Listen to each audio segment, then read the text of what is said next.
teach a child to read, give a child a chance. It's as simple as that.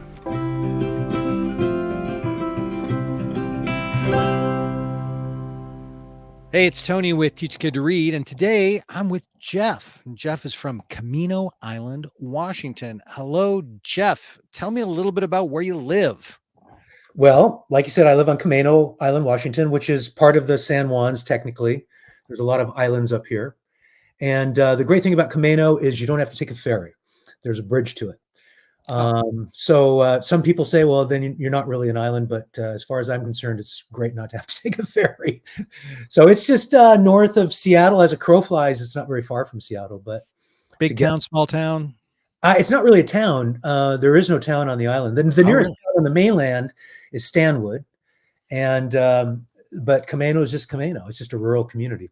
All right. So but we're here to talk about literacy. How'd Right. you come to care about literacy? Tell me that. Yeah, well, I have a really, really good friend who's very involved in literacy programs, and he and I were talking about some of the things that they were doing. This was years ago, and I just thought, wow, this is fantastic. I mean, I'm a reader. I read a lot with my daughter when she was younger, and I said to him, God, I wish I lived closer so that I could be involved.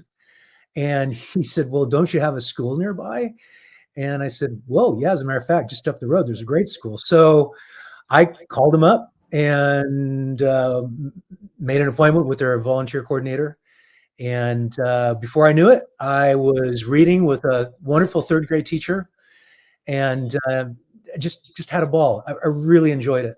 And it was so easy. And the thing that was unique was when I showed up, they said, well, do you have a child here? Or are you a grandparent? I said, no. Then what are you doing here? And I said, well, again, I'm just interested in helping kids read because I know the statistics. And if they're not reading by the time they're finishing third grade, there's bad things. And I just wanted to be part of a process that maybe helped that.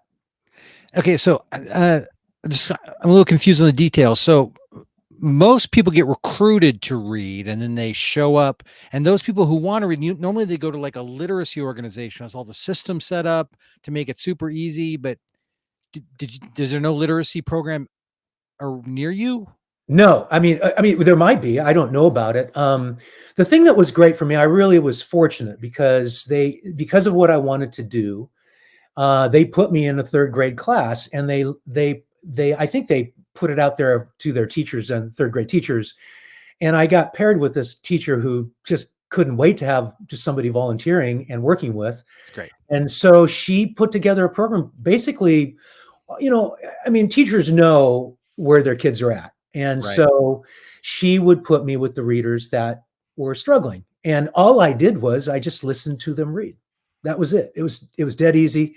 I got to know them, of course, over the course of the year. But what was great is that eventually a lot of the students wanted to read with me. I kind of felt somewhat like a celebrity. They called me Mr. Jeff. And so there were weeks that I would go and she'd let just anybody who wanted to read come out. I'd read just outside their classroom door in the hallway. So you literally just walked down to the local grade school and essentially or metaphorically knocked on the door and said, I'm a volunteer, use me. And they said, yeah. And after that, I had to go through, their protocols of volunteer, just clearances and make sure that I wasn't some weird stalker, child stalker. And that was simple. And the interesting thing is that COVID happened, after a couple of years. And so it's been a while. And so I just re-signed up to start reading again. And now all of the things that, you used to have to attend in person, to get clearances and stuff like that, it's all online now. So it's even easier now to sign up and be a volunteer. It's so great. And I mean, after COVID, there's more need than ever. So Absolutely, many kids are behind. Yeah, I know. And there's nothing that replaces the one-on-one attention, that students get with a reading mentor. What's been the impact? Like, what would you say? Like, hey, it's a terrible thing to go through. Nothing good ever comes of it. Or would you say it's generally a good thing? There's the impact. I'm just curious. You mean being a volunteer? Being a volunteer, yeah. Oh man, I mean, I love it. Initially I didn't know what to expect, but again, I was put with a very experienced teacher. Hmm.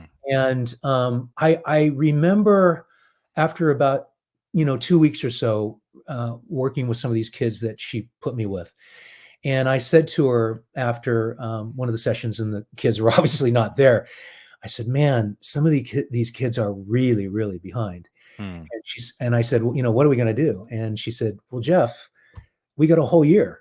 And I go, "Oh yeah, right. That's what teachers do. That's what you do." And sure enough, I mean, to see these kids at the end of the year, just the confidence, and Wow. it wasn't like they'd become amazing readers, but they had become readers, and So they good. had confidence, and they loved to read. And I didn't.